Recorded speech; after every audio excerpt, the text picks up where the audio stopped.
34-year-old man has been arrested for the murder of a 6-year-old girl who was fatally shot after an argument over spilled water. The girl was identified as Lorianne Walker, who was shot multiple times in an apartment complex in Pasadena, Texas. Her mother explained that she was left in the care of a relative on Friday the 19th of March, so she could attend a vigil for Portia Brand and her 3 children, who all died in a car crash in Spring, Texas on Sunday night. Lorianne's mother is the aunt of the 3 children who died in the crash. At 11:30 a.m. on this day, the authorities dispatched to Veranda Village apartment complex located at 3637 Shaver Street after reports of a shooting. The Pasadena Police Department said the gunman, whose name is Ramian Mean, is related to the renter of the apartment, but did not disclose their relationship. Investigators reported there was an argument between the shooter and the girl over spilt water. Lorianne was rushed to the Bayshore Hospital, where she later died. Neighbor Mauricio Alvarez explained that he saw Ramin walking around often, and not too long before the shooting, he knocked on the door and he was like, "Oh, can you check if the water's coming down? Because a little girl clogged the toilet." He added that the man started banging on the car. The woman upstairs had a knife, and they were saying, "Get out of here, get out of here." Later, Ramin went running upstairs, and he heard like 4 to 5 shots, and he saw Ramin running away, and he started hearing screams.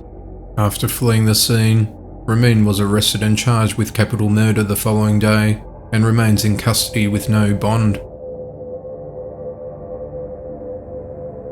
A mother has been charged with the death of a 2-year-old son who passed away on Thursday after consuming fentanyl his mother bought. It all began when on Saturday the 13th of March, 33-year-old Lauren Ashley Baker purchased some fentanyl using some funds she received from a stimulus check and kept the contents in a handbag. At some point on Thursday, the 18th of March, Lauren took a shot of it and fell asleep at a Kentucky home located at 200 block of Stokesay Street in Ludlow. She woke up when the boy's father arrived home, and they discovered the toddler wasn't breathing and the contents of a handbag had been scattered about. After a 911 call was made, first responders arrived at the scene at 3:44 p.m. They discovered that the toddler had a respiratory arrest and was rushed to the Cincinnati Children's Hospital, where he was declared dead. Lauren handed over some of the quantities of the fentanyl from a handbag to the investigators. Police also found what they believed to be the same substance on her bed. Fentanyl is 100 times more potent than morphine. She confessed to the authorities that she had purchased it in Cincinnati, Ohio, and shared it with 2 others in Ludlow. It's unknown how much of it the baby ingested. Lauren was charged with murder, importing fentanyl, and trafficking in a controlled substance, and is being held without bond at the Kenton County Detention Center. She is due to appear in court on Friday the 26th of March, where she faces the possibility of up to 50 years in prison. A woman died inside a South Beach, Miami, Florida hotel after 2 men drugged and raped her. Christine Engelhardt was a 24-year-old woman from Richboro, Pennsylvania. She was a pizza manager and travelled to South Beach alone for the spring break. On Thursday, the 18th of March, investigators were called to a hotel room after a lifeless semi-naked body was discovered there. Surveillance footage from the Albion Hotel, located along James Avenue, captures her with 2 men entering the complex around 1 a.m. that morning. 21-year-old Edward Collier and 24-year-old Dorian Taylor first drugged her, possibly with fentanyl, and then raped her.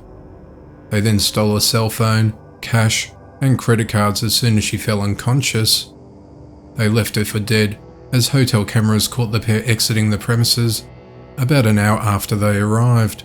They then used the credit cards at various places, including liquor stores. Investigators believe she made contact with the suspects in a restaurant. A detective said the surveillance footage shows Taylor holding Engelgard by the neck so she could stand up, making it clear that she was unable to consent. Both men were arrested over the weekend and were charged with sexual battery and burglary and are held without bond. The authorities believe the men gave Engelgard a green pill to drug her. An investigation into the cause of death is still pending. If it's found that the pill led to her death, The suspects could also face manslaughter or murder charges. A Warren, Ohio couple were arrested this week after police discovered that their 2 children, ages 1 and 3, were living in squalid conditions in an apartment filled with trash and drugs. At 9:30 p.m. on Tuesday the 23rd of March, 3 witnesses voiced their concerns to authorities over the child endangerment regarding 2 toddlers located at the 1200 block apartment complex in Robert Avenue. It was reported that a 3-year-old child who had opened the door for them was scolded and told that child just couldn't answer the door because they could be here to hurt daddy, and the child was then allegedly physically assaulted by 25-year-old Angelica Burns.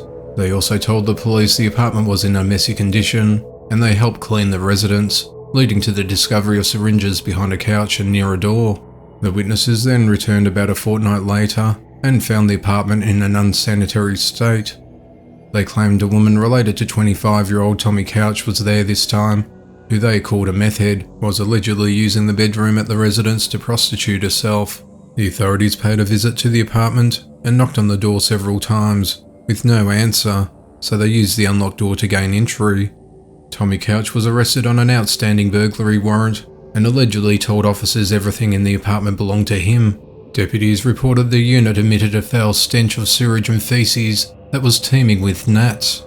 There were at least 9 bags of trash piled inside, with pizza and other food scraps, shards of glass from broken mirrors on the floor, and a stained mattress in the middle of the living room. In the bathroom, the trash piled up 3 feet high, and there were things obstructing the shower and hand basin, so no one could bathe or wash their hands. Officers reportedly discovered several syringes, bags of suspected meth and heroin, and drug paraphernalia, some of which was on the floor near the child's mattress. Burns took an umbrage to the officers' inspection of her home and started yelling and screaming at them. They asked her to stop several times, and when she didn't, they handcuffed her and escorted her out. Paramedics arrived at the scene, and the children told them they only ate candy and cookies. Deputies bought the kids some food, saying it gave the older child the biggest smile. The children were placed in the care of a family member. The couple were arrested and charged with endangering children, possessing drug abuse instruments, and drug paraphernalia. Couch was also booked for an outstanding warrant for burglary, domestic violence, drug possession, and a weapons charge. A judge set bond for each at $12,500 and ordered no contact with the 2 children. During a preliminary hearing on the 24th of March, they pleaded not guilty to all charges. The next court hearing is scheduled for the 20th of April. A Palmer, Ohio man is in custody after confessing to killing his 5-year-old son with a baseball bat after hearing voices. The incident occurred around 2 p.m. on Thursday the 25th of March, when 31-year-old Matthew Ponomarenko contacted 911, explaining that he just murdered his 5-year-old son at home, located in the 4700 block of Russell Avenue. The authorities quickly descended on the home, where they found the lifeless body of Jax Ponomarenko, where Matt was arrested at the scene. The disturbing call to the dispatcher unit showed he was shaken up after hearing voices in his head telling him to kill his son. The first chilling words he uttered to the shocked dispatcher during the 5-minute call were, "I just killed my son." "I'm hearing voices," he says after being asked what he means. Matt says he's dead, in the living room, while he continues breathing heavily on the phone and asking for officers to be sent to the house. When he was questioned about why he killed his son, he responds, "I don't know," and said there was nobody in the house with them at the time. The house belongs to Jax's mother, but the young boy lived with his grandparents. Matt had been dropped off at the residence earlier that day. Matt continued to remain on the phone, but refused to answer any further questions, other than to say, "I'm shaking." 4 minutes into the call, he finally says, "They're here," as he was waiting on the front porch for the authorities to arrive. The child's uncle, Jonathan Cherney, said, Matt was recently released from a behavioural health centre and was off his medication. The 31-year-old had reportedly spent time in several facilities and struggled with mental health issues and addiction. He added that Matt appeared to be fine and was vibrant, completely content, when his mother dropped him off earlier that day. "All of a sudden we get hit with all of this," he said. He added that Jax had autism and had learned to communicate using a tablet. Jax was also involved in a child endangerment case, which was brought against his father on the 20th of July 2017, when Matt and his then 1-year-old son were found naked on a local road. It was reported that Matt's mother contacted the authorities, saying that he was having a mental breakdown and running and swearing at people who drove past him. As he was doing this, he left his son in the middle of the road. Matt later explained to the investigators that he had taken meth, psychedelic mushrooms, and PCP, and he was admitted to hospital for treatment. Jax was then placed into the care of relatives. Matt was found guilty of child endangerment and ordered to pay fines from the 2017 incident. The Department of Children and Families, who had previously been involved in helping the family, ceased contact in 2019 when they closed their investigation into Matt. Matt is charged with aggravated murder and will be appearing in the PRYME Municipal Court on Monday. A man was arrested in Lebanon, Missouri on Wednesday for allegedly killing his boss, dismembering him, and setting his body on fire. 30-year-old Shane Norman of Eldridge has been charged for murdering 33-year-old Nathan Young of Webster County in November last year. Young's body was discovered on the 6th of November 2020 in a creek bed off Kingfolk Road with his hands, feet, and head removed, with signs of an attempt to burn the body. Norman did those things so the authorities wouldn't be able to identify the body. The authorities allege that Norman shot Young in the back of the head with a shotgun before removing the body parts. The sheriff's office said that Norman worked for Young at his welding business. He also said that he was on probation at the time of the murder. An autopsy confirmed Young died of a gunshot to the head. The shotgun used in the attack has not been recovered, however. The authorities also said there was still a tattoo vaguely showing, which matched a missing person from that week, and they believe that tattoo belonged to Young, and that's how the investigation began. A friend of Young told deputies they had seen Norman driving around town in Young's truck. Deputies searched the truck and reportedly found a saw with no blade, as well as what appears to be muscle, fat, hair follicles and blood. DNA found on the saw in the truck matched that of Young's. It is said that Norman is not cooperating with the authorities in the investigation. Norman is being held in the Laclede County Jail without bond as the investigation continues. A Clewiston, Florida man has been arrested for shooting his brother and a teen bystander that stemmed from a squabble over $20. The incident occurred early in the afternoon on Monday the 15th of March within the Harlem Gardens apartment community when 45-year-old Tommy Lee Thicklin got into a heated argument with his two brothers over the money. The three parted ways. Later that day, Tommy sent text messages to his brother, accusing them of saying things behind his back. At around 10:33 that night, the two brothers were talking out in the parking lot and noticed Tommy approaching them. He was yelling and accusing them of talking behind his back before pulling out a gun and pointing it at one of them. The other brother pushed the gun away and he then fired two warning shots in the air. He then fired the gun at them. One of the brothers sought refuge in a nearby apartment, while the other hid behind a car. Tommy followed his brother behind the car and fired multiple shots at him, with one of the bullets striking him in the mouth. Another shot struck the rear window of a vehicle where a 16-year-old girl was sitting, hitting her in the back of the head. The two victims were treated at a hospital and have since been released with non-life-threatening injuries. Tommy was shortly arrested without incident in the 1100 block of Alabama Avenue and was taken into custody. He is charged with attempted murder and a multitude of other indictable offences. He's been held on a $750,000 bond at the Hendry County Jail. Two girls have been arrested and charged with the murder of an Uber driver after allegedly carjacking and assaulting the man with a stun gun. The incident occurred on Tuesday the 23rd of March in southeast Washington DC when two teenage girls, aged 13 and 15 years old respectively, are accused of assaulting the 66-year-old driver Muhammad Anwar inside his car. The police said the crash happened when he was shot by a stun gun by the two teenagers who were in the process of carjacking him about a block away on Van Street at about 4:30 p.m. A witness said she had seen the driver put up a struggle with the girls before he crashed and flipped the vehicle along N Street Southeast, just north of Nationals Park. During the crash, Anwar fell out of his car and landed on the sidewalk in a critical condition. The car was then seen balancing on its side. The police were quick to arrive at the scene and medics took the driver to a local hospital, but he succumbed to his injuries. The girls were pulled from the wreckage and were arrested on the spot and have been charged with murder and carjacking. A A Bedford County, Tennessee woman has been arrested after allegedly assaulting her girlfriend.